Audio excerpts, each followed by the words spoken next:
After 7 years of dating, Bradley Kane, who had never given me flowers before, sent me 9,999 roses and a set of lingerie for my birthday.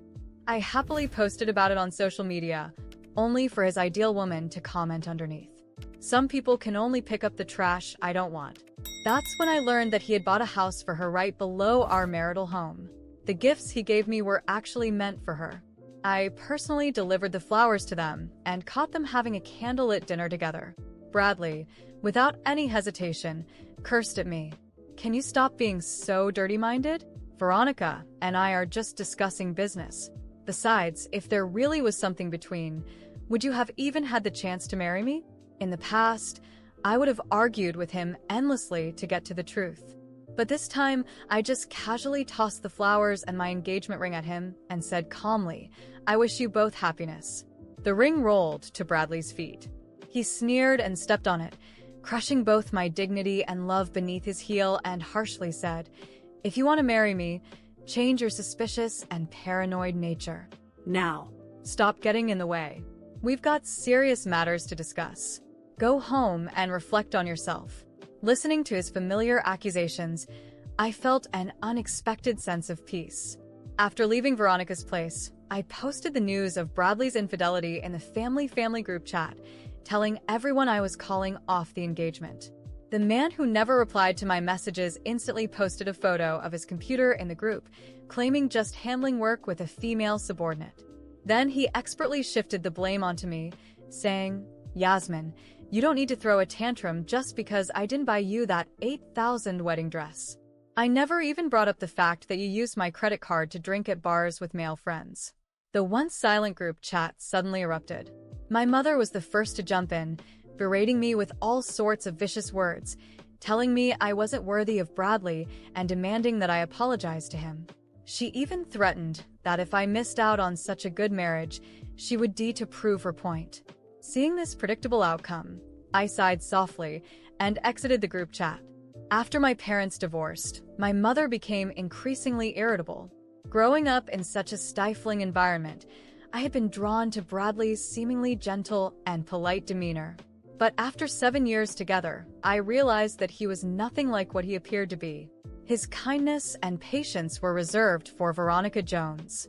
His courtesy and respect were for strangers. With me, there was nothing but endless cold violence and hurtful, sarcastic remarks. He was particularly skilled at provoking me into anger in front of others, watching me break down and cry, furiously questioning him while he pretended to be the understanding one, generously offering forgiveness. Everyone thought I was just an unreasonable, crazy woman. But this time he had miscalculated. Only those who are unwilling to let go cause a scene. A heart that is already withered will not be stirred by him again. When Bradley returned with a wilted bouquet of roses, I was lying leisurely on the sofa, scrolling through my phone. He scoffed, "Why haven't you cooked dinner? Still mad? Enough is enough. Haven't you always wanted me to buy you flowers? I got them, so stop sulking." He threw the wet roses in front of me. I used to envy the girls walking down the street holding fresh bouquets, their faces filled with happiness. I had mentioned it to Bradley many times, but he was always impatient. He scolded me, "If I'd known you were such a vain woman, I wouldn't have gotten involved with you. It's not that I can't afford it, but Yasmin, do you, an unaccomplished housewife who only washes clothes and cooks, even deserve it?" He accused me of being lazy and materialistic, conveniently forgetting that it was he who lured me into quitting my job with the promise of marriage. In Bradley's eyes, I was only fit to be his maid. He was too stingy to buy me a single rose, but had no problem gifting Veronica a house and a sea of flowers. Just earlier, I saw a post on Veronica's social media. They had taken a rose petal bath together, laughing and playing in the tub. After ruining those 9,999 roses, they picked out a few intact ones and brought them to me. I looked at the bouquet in disgust and kicked it away with my foot. Then I lifted my gaze to Bradley and said, "Seriously, I don't like dirty secondhand goods. I don't like dirty secondhand men." Even more, upon hearing my words, Bradley's face darkened immediately. He said, "Yasmin, what right do you have to talk to me like Don't forget you're living in my house. I'm the one supporting you. I wanted to retort. In the 7 years we'd been together, we always split expenses equally. Even after quitting my job, I used my own savings. Before I could speak, the oven beeped. I was too tired to argue with him, so I put on gloves and took the cake out. Bradley furrowed his brows as he stared at the cake for a while, then softened his tone. Is today your birthday? Today was my 30th birthday. It was also the 7th anniversary of being with Bradley. I had spent the whole day baking the cake by hand, hoping to celebrate together after he finished work. Feeling guilty, Bradley took the initiative to find candles and set them on the cake for me and hurriedly said, I've been really busy with work lately. I'll make it up to you. How about this afternoon I take you to pick out a new, bigger engagement ring? He sat down in front of me, his usual gentlemanly demeanor restored. Yasmin, there's no need to be jealous of Veronica. We did have a relationship when we were young, but that was years ago, and I've long since moved on. He said again. Had he really moved on? I still remember when we hadn't been dating for long. I brought him lunch one day and overheard a conversation he was having with his friends. They asked him why he was with me. He said, anyone is fine as long as it's not Verona. Back then, I was young and proud, thinking that sincerity could overcome anything. Looking back now, I realize how wrong I was. I had made a mistake one after another, and now I had to get out before I lost everything. I replied coldly, no need. You go ahead. I'll handle it myself. Bradley was stunned for a moment, but after years of me swallowing my pride, he had grown used to my submission. He thought I was forgiving him once again and smiled as he lit the candles for me. Make a wish, he said. Every year before, my wish was for happiness and love with Bradley, for us to stay together forever. But this time, I silently wished I want to be happy and free from Bradley for forever. After making my wish, I opened my eyes, ready to blow out the candles. But I realized Bradley had already disappeared. The cake I had spent 6 or 7 hours making had been knocked to the floor. He walked in such a hurry that he not only knocked over the cake, but also failed to close the door in time. After cleaning up the mess, I checked my phone. Veronica had posted a new update. I'm such a little clumsy girl. I was bumping into the cabinet while walking. Luckily, my Prince Charming is always there to protect me. In the comments, Bradley, who had ignored me even when I was in a car accident, wrote, whenever you need me, I'll be there for you. I liked the post. Moments later, I received a new message from Bradley. Veronica hurt her foot. I'm taking her to the hospital. Come over and clean up her place and make some bone broth to bring to the hospital. Don't put cilantro in it. Suddenly it all made sense. Bradley didn't have any dietary restrictions, but every time I added cilantro to a dish, he would explode, calling me a useless idiot who couldn't do anything right. It wasn't him who hated cilantro. It was Veronica. I thought about ignoring his message, but after hesitating for a moment, I headed downstairs. Bradley was holding Veronica, speaking to her softly. When he saw me, his face instantly hardened and said, why are you so late if Veronica's treatment gets delayed? Veronica gently tugged at his sleeve and said, Bradley, I'm fine. Don't be mad at Yasmin because of me. I know she's never liked me. Bradley scolded me. Enough, Yasmin. Clean this place up properly. I'm not going to marry a jealous woman who can't do anything right. With that, he left with Veronica in his arms. I watched his retreating figure and whispered, I wouldn't marry a shameless, cheating man either. After they left, I looked around the room. The bathroom was soaked with water, and in the trash bin there were 2 used condoms. A wave of nausea hit me. No wonder Bradley had been working overtime so much lately. It turned out that he would spend some time with Veronica downstairs every day before returning home. Upstairs, I glanced around Veronica's bedroom. It was filled with luxury brand items and expensive skincare products. I still remembered how just a few days ago, I had asked Bradley for a lipstick as a birthday present. He had looked at me with utter disdain while said, 30 years old, and you still have the nerve to celebrate? Are you trying to act young? Disgusting.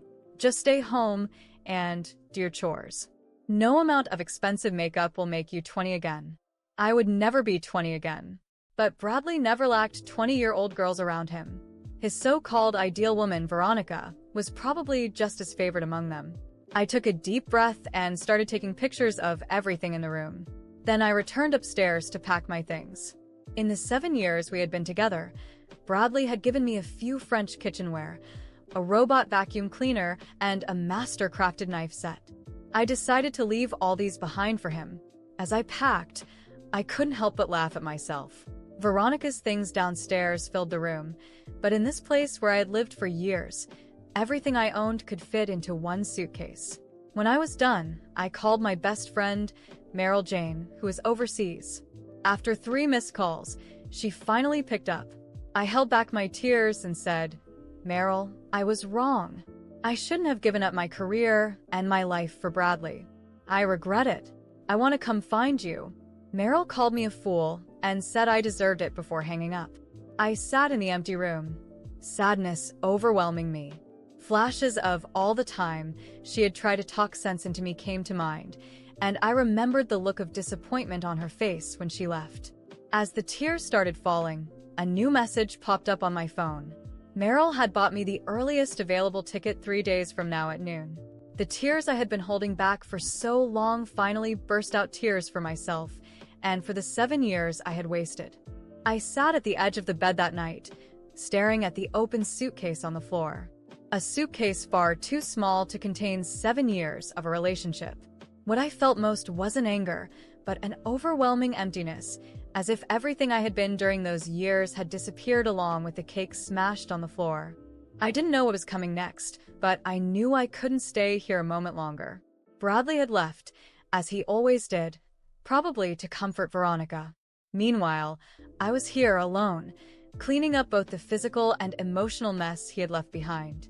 The candles he had stuck on the cake were thrown in the trash, and the sweet scent of frosting still lingered in the air, a scent that now only filled me with disgust. I called Meryl again. She answered on the second try, her voice tired but firm. "I knew you'd call," she said. "So, you finally opened your eyes?" I couldn't respond right away, feeling my throat tighten. "Yes," I whispered. "But I'm scared, Meryl. He's taken so much from me that I don't even know who I am anymore." Meryl was blunt. "That doesn't matter right now. What matters is getting out of there before he comes back and poisons you with more lies. Don't let him control the narrative again." She was right. Bradley had always been a master at twisting facts, making me feel crazy, small, and wrong for asking the bare minimum. But not this time. I was determined to leave, and nothing would change my mind. I began packing the few things that still mattered to me. Among clothes and objects, I found an old notebook where I had written dreams and plans for the future, long before meeting him. As I flipped through the pages, I found a list: go back to school, travel abroad, learn French, open my own business. It was a painful reminder of everything I had abandoned for him. While gathering the remnants of my dignity, I received a text from Bradley. "Veronica's not feeling well. Come here and bring the broth I asked for. And clean her place while you're at it." For a moment, I stared at the screen, almost in disbelief at his audacity. Did he really think I would rush over to serve his mistress, like some obedient maid? Part of me wanted to reply with a scathing message, but another part knew words would have no effect on someone so selfish and callous. Instead, I did something I never thought I'd have the courage to do. I took screenshots of every message, including the romantic ones between him and Veronica that I had discovered weeks ago. I made sure to include pictures of the candles and the ruined cake on the floor. And finally, I snapped a photo of my packed suitcase. Then I posted everything on social media, no filters, no holding back. Almost immediately, my phone began buzzing with notifications. Friends, acquaintances, and even family members reached out. Some offered support, while others, predictably, criticized me for airing dirty laundry in public. I didn't care. The truth needed to come out. It felt like I was exorcising years of lies and humiliation. Bradley wasn't far behind.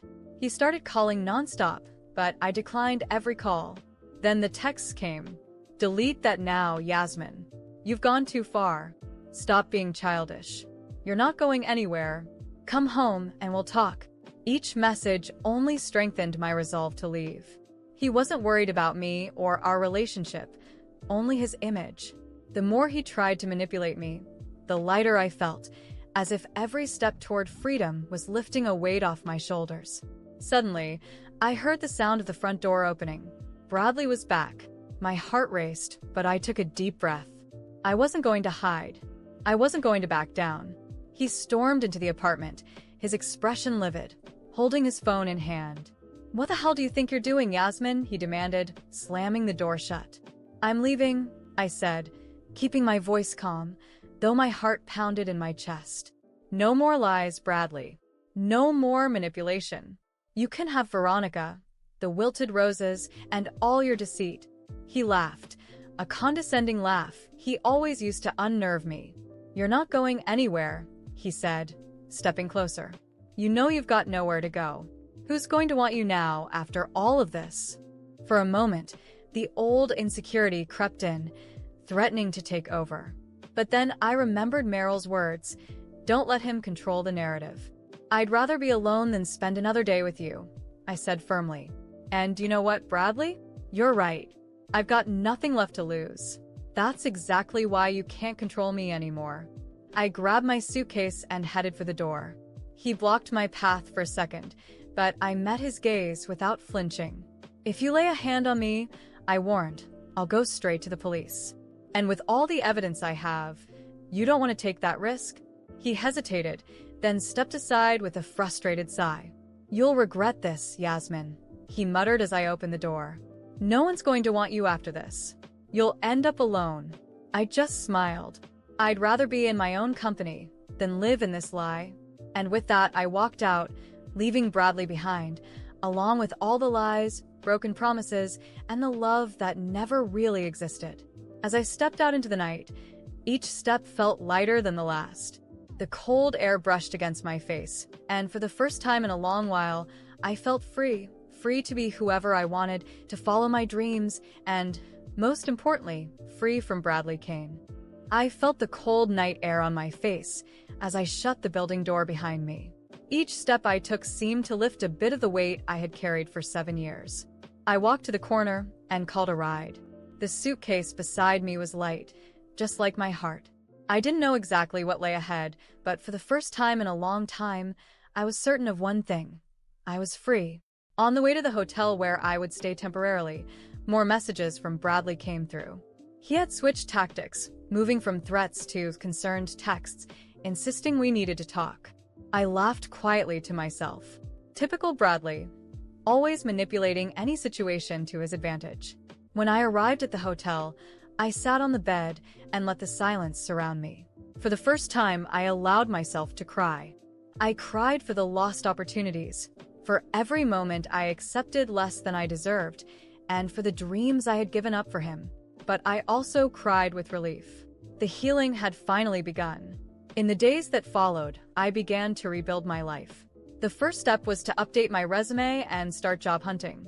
I knew it wouldn't be easy after being out of the workforce for years, but I was determined to regain my independence. I reactivated my old social media accounts and reconnected with friends and colleagues I had lost touch with because of Bradley. Some were surprised to hear from me, but slowly, messages of support began to pour in, and I even started receiving invitations to catch up. It felt good to realize I had a life beyond Bradley. Meanwhile, Bradley's messages didn't stop. He swung between apologies and furious accusations, claiming I was ruining his life. Veronica chimed in too, posting passive-aggressive comments on social media about bitter women who couldn't let go of the past. I ignored it all. I refused to let them affect me any longer. One afternoon, I received an unexpected call from an unknown number. I hesitated, but answered. "Yasmin's?" The voice on the other end was Bradley's mother. She sounded tense. "We need to talk." At first, I considered saying no. I wanted nothing more to do with anything connected to Bradley. But in the end, curiosity won, and I agreed to meet her at a small cafe. She looked weary and disappointed as she sat across from me. "I know what my son did to you," she said, taking my hand. "And I want you to know I'm on your side. Bradley has always been selfish, and I'm sorry for everything you went through." Her words took me by surprise. I had expected criticism or excuses. Instead, I found a woman who understood my pain. We talked for hours, and she revealed things about Bradley I had never known: patterns of manipulation, previous affairs, and a history of emotional abuse. It was as if a veil had been lifted, and for the first time, I saw Bradley for who he truly was. After that conversation, something shifted inside me. It wasn't enough to simply move on. I needed to close this chapter for good. I hired a lawyer, and together, we prepared a case against Bradley. During our relationship, I had contributed to many expenses and investments under his name. Now, it was time to claim what was rightfully mine. Bradley didn't take the news well. He tried to intimidate me, threatened to smear my reputation, and even turn some of our old friends against me. But this time, I was prepared. With my lawyer's help, I gathered every piece of evidence I had: abusive messages, receipts for shared expenses, and photos of the luxury items Veronica enjoyed, things he never once gave me. The court date arrived quickly. Sitting across from Bradley in the courtroom, I saw the same arrogant look on his face, as if he was certain he would win. But this time, I wasn't afraid. I knew the truth was on my side. The judge listened carefully to the evidence. Bradley tried to twist the story, painting me as a vengeful ex trying to ruin his life. But the facts spoke louder. In the end, the judge ruled in my favor, ordering Bradley to pay compensation for the years I had invested in our relationship and the assets he had acquired at my expense. The look on Bradley's face when the verdict was announced was priceless. For the first time, he was powerless, unable to control the narrative. As I walked out of the courtroom, I didn't even glance back. That was the last time I would ever allow him to take space in my life. With the settlement money, I found a new apartment and furnished it exactly the way I wanted. I also enrolled in a French course and slowly began rediscovering the things that made me happy. I reconnected with Meryl, and together we planned a long-awaited trip to Europe, something we had dreamed of doing, but that I had abandoned because of Bradley. A year later, on a sunny morning in Paris, I sat at a cafe with Meryl, sipping coffee and watching the city buzz around me. My life had changed completely, not just because I was in a new place, but because I had become a new person. Stronger, more confident, and finally free. And Bradley? He was lost in his own web of lies. Veronica left him a few months after the court case, and he drowned in debt and legal troubles. His friends abandoned him, tired of his manipulation. And me? I moved on, without looking back.